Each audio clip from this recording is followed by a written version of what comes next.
Ինչու՞ չեք ասում Արցախից բռնի տեղահանված, այլ ասում եք տեղափոխված հայրենակից։ Դա ես չեմ կարծում, որ իրենց կյանքում որևէ բան փոխում է, շնորհակալություն։ Միջազգային հանրությանը այլ հարցեր ունենք հարգելի գործընկերներ, որ արցախցիները էթնիկ հայերը բռնի ցանկացած ոք կարող է իր իրավունքների համար քայլեր ձեռնարկել, մենք որևէ մեկի իրավունքները չենք սահմանափակում, բայց մենք կենտրոնացած ենք մեր հայրենակիցներին Հայաստանի Հանրապետությունում ինտեգրելու, իրենց մշտական հայրենիքը դարձնելու գործընթացների վրա, ինչը հաջողությամբ անում ենք, եթե այլ հարցեր կան, խնդրեմ։ Պարոն Թորոսյան, քանի որ թեմայի հետ կապված մի հարց ևս, արդյոք Վելսի այցի ժամանակ Հայաստանի իշխանությունը չպետք է բարձրացնի Ադրբեջանից գերիների վերադարձի հարցը, դա արդյոք առաջնային օրակարգ չպետք է լինի։ Այդ հարցը միշտ եղել է Հայաստանի Հանրապետության իշխանությունների առաջնային օրակարգում եւ միշտ բարձրաձայնվել է բոլոր մակարդակներում, այդ թվում նաեւ ԱՄՆ գործող վարչակազմի նախագահ Տրամպի հետ հանդիպումների ժամանակ եւ այնպես չէ, որ այդ բարձրաձայնումները անպայման պետք է տեղի ունենան տեսախցիկների առաջ եւ դա որևէ կերպ բան կփոխի իրենց կյանքում, այդ մեր հայրենակիցների, որոնք բակվում են եւ նաեւ վերջի շրջանի հենց այդ վարվող քաղաքականությունն է թույլ տվել նրանցից ոմանց արդեն տեղափոխել Երևան եւ այդ գործընթացը շարունակվելու է։ Ես ինքս անձամբ բազմիցս իմ տարբեր կարգավիճակներում ներկա եմ եղել նման հանդիպումների եւ անձամբ լսել եմ եւ ինքս է բարձրացրել եմ այդ հարցը մեր բոլոր երկրների բոլոր գործընկերների առաջ։ Ինչ պետք է շահի Հայաստանը այս այցից դեր տպավորությամբ եւ այն օրակարգը, որ հայտնի է, բացի դրանից, այլ ինչ օրակարգային հարցեր կան, որոնք կարծում եք, որ ճիշտ է քննարկել եւ ամերիկյան կողմի հետ կան նաեւ այդ թեմաներով բանակցություններ։ Ես կարծում եմ որևէ գաղտնի բան չկա այդ օրակարգերում։ Հայաստանի Հանրապետությունը խորացնում է իր հարաբերությունները Ամերիկայի Միացյալ Նահանգների հետ, ավելին մենք ունենք նաև արդեն ռազմավարական մակարդակի հարաբերություններ եւ նաև դրանից բխող ոլորտային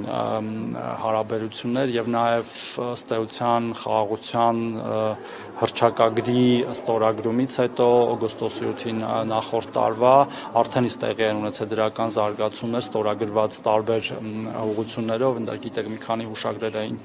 ստորագրվել, որոնցով մենք ունենք առաջընթաց արհեստական բանականության մասով, էներգետիկայի մասով, ապա շրջափակման մասով եւ ԱՄՆ փոխնախագահի այցը ես չեմ սիրում պաթետիկ բառեր օգտագործել, բայց իրականում պատմական է, որովհետեւ երբևէ տեղի չի ունեցել եւ սա առաջին նման այցն է եւ նրան պետք է վերաբերվել հենց այդպես, սա նորից նշանն է նրան, որ հարաբերությունները խորանում են եւ խորանալու են եւ երկուստեք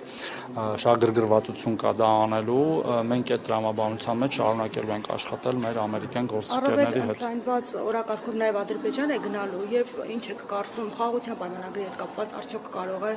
փոփոխություն լինել, այսինքն այն որ վերջնականապես ստորագրվի, այսինքն Ադրբեջանն այց արդյոք այս հարցերը եւս կքննարկվի։ Ես չեմ կարող ուղիղ պատասխանել դա որևէ կերպ կազդի թե չի ազդի հենց այցը, բայց գործընթացը խաղաղության process-ը առաջ տանելու եւ նաեւ դրա շրջանակներում խաղաղության համաձայնագիրը վերջնական կնքելու ամենօրյա աշխատանք է պահանջում, որը մենք իրականացնում ենք արդեն երկար տարիներ եւ իմ համար անկեղծ ասած մի քիչ հասկանալի չէ ինչ է նշանակում առավել հագեցած օրակարգով, այսինքն մեր օրակարգը հագեցած չի, իրանցը հագեցած է եւ այդ նսեմացման քաղաքականությունը, որը մենք հաճախ լսում ենք այդ թվում ձեզնից եկեք առնվազն վերջ տանք շնորհակալություն։ Դե դա ձեր մեկնաբանությունն է, առավել կամ ոչ առավել։ Զենքերի գնման հետ կապված նաեւ որ կարող է տրամադրվել Ադրբեջանի։ Եվ ինչ է նշանակում առավել հագեցած կամ առավել քիչ հագեցած։ Մեր օրակարգները շատ հագեցած եւ մենք էլ ենք Ամերիկայի Միացյալ Նահանգների հետ բազմապիսի բազմավեկտոր հարաբերություններ եւ քաղաքականություն վարում բոլոր ուղղություններով իմ կողմից նշված եւ նաեւ չնշված։ Հիմնականում թրիփին է վերաբերում իր այցը, այսինքն հետաքրքրությունների մեջ շրջանակը, թե այլ հարցեր եւս ուշադրություն։ Ես արդեն կարծում եմ պատասխանեցի ձեր հարցին, որ առնվազն կա ռազմավարական փաստաթուղթ ստորագրված Ամերիկայի Միացյալ Նահանգների հետ, որտեղ նշված են ուղղություններ, բայց իհարկե մենք դրանցով չենք սահմանափակվում եւ ընդհանրապես երկու երկրների միջեւ երբ խորացող հարաբերություններ են լինում, բոլոր ուղղություններով էլ այդ հարաբերությունները խորանում են։ Պարոն Թորոսյան, այս համատեքստում ինձ հետաքրքիր էր օրերս Լավրովի հայտարարությունը, նրանք կարծում են, որ դեռևս նոյեմբերի 9-ի հայտարարությունը արդիական է, կենսունակ է եւ կոմունիկացիաների հարցը կարող են լուծվել դրա շրջանակում։ Ինչպես սա կարող ենք հասկանալ, ինչպես սա հասկացել է Հայաստանի իշխանությունը։ Գիտեք, մենք շատ ենք մեկնաբանել այդ հարցը, մինչև նույնիսկ տրիպի ի հայտ գալը կամ Երևան գալը, եւ այդտեղ ավելացնելու բան չկա, մենք տեսել ենք այդ փաստաթղթի կենսունակությունը իր բոլոր կետերի չկատարումը ըստ էության եւ այստեղ ավելացնելու բան չունեմ, շնորհակալություն։ 9-րդ կետի մասին եմ։ Ես պատասխանեցի ձեր հարցին։ Եվ նույն Լավրովը տարօրինակ է համարում խոսակցությունները այն մասին, որ Հայաստանին հյուսիսից սպառնալիքներ կան ընտրություններին միջամտելու առումով, ներքաղաքական իրավիճակը լարելու առումով, ի վերջո կան թե ոչ, պարոն Թորոսյան։ Ես կարծում եմ, որ այս հարցին նույնպես բազմիցս անդրադարձել ենք, այդ թվում հենց այդ այցի շրջանակներում գործընկերները անդրադարձել են եւ այստեղ էլ որևէ գաղտնի բան չկա, մենք հաճախ ենք տեսնում հատկապես ինֆորմացիոն տեղեկատվական գրոհներ, որոնք ենթադրաբար ուղղորդվում են ինչ-որ շրջանակների կողմից, որոնք նաեւ նման են այլ երկրներում նման տեղեկատվական գրոհների, որոնք որ ենթադրաբար էլի ուղղորդվել են այն երկրների կողմից, որոնք որ չեն ուզել, որ այդտեղ տեղի ունենան օրինակ ժողովրդավար ընտրություններ, որտեղ որ ժողովրդավարությունը հաղթի եւ մենք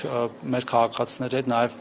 դրա մասին երկխոսությունը եւ թափանցիկություն շատ կարեւոր ենք համարում եւ պետք է նաեւ ցույց տանք, երբ որ օրինակ մի արհեստական մեկ օրանոց կայքում մի լուր է ծնվում եւ սկսում տարածվել թե ռուսական շրջանակներում, թե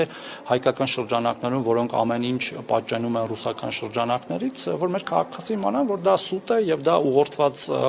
հակաքարոզչություն է այս կամ այն կամ ուժի կամ գործընթացի նկատմամբ, այդ թվում խաղաղության նկատմամբ եւ այդտեղ որևէ թաքցնելու կամ վատ բան չկա, հակառակը մենք բոլորս պետք է խոսենք, որ մեր քաղաքացիները իրականությունը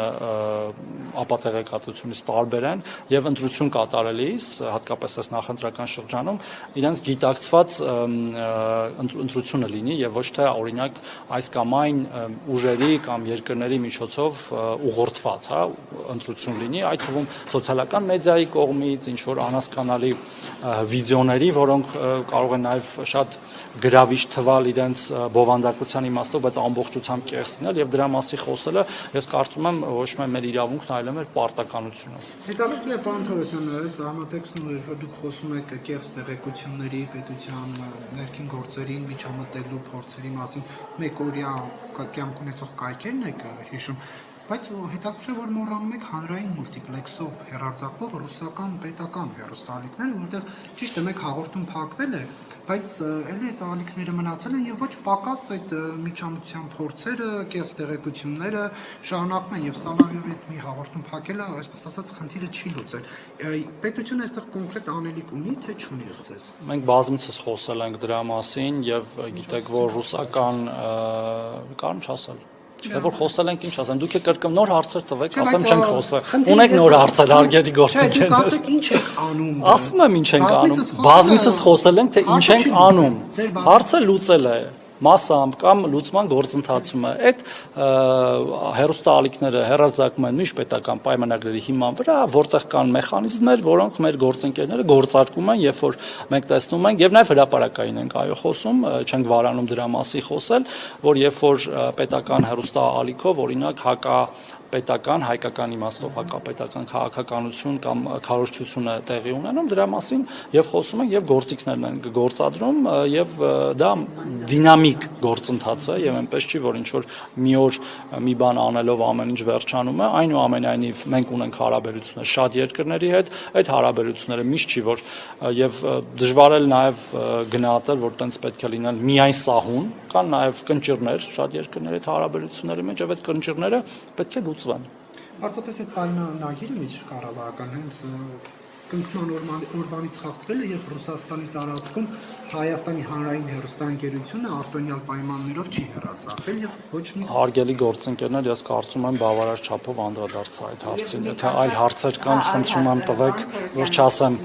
ինչպես բազմիցս նշել ենք։ այսպես բուրըն սկսվում եւ ձեր մրցակիցները օրինակ Բաքվիջյանների հետ անհամաձայն կապված Հիմա որ ասեմ բազմիցս անդրադարձել ենք նեղանալու եք։ Չէ, Բաքվիջյանների մասին չեմ ասում։ Իրենք ասում են, որ մեր նախարարները Բաքվիջյաններ չեն ստանում։ Այո, կստանան ծրարով գումարներ իրենց օլիգարխ ղեկավարից, ճիշտ է։ Դրա պատասխանը այդ է։ Ինչպես որ մենք բազմիցս լսել ենք, որ տեղի ունեցել նախկին շատ կառավարությունների ժամանակ եւ այդ նախարարները եղել են այդ մարդկանց ըստ էության անձնական աշխատողները եւ ոչ թե Հայաստանի Հանրապետության կառավարության անդամներ, դա ոչ միայն անընդունելի է, դա նաեւ ստորացուցիչ է ցանկացած կառավարության անդամի, ով կհամաձայնվի նման կերպ աշխատել։ Հասունեք, Շնորհակալություն, լավ եղեք, գումարներ։ ձեզ հաջող օրան մաղթում։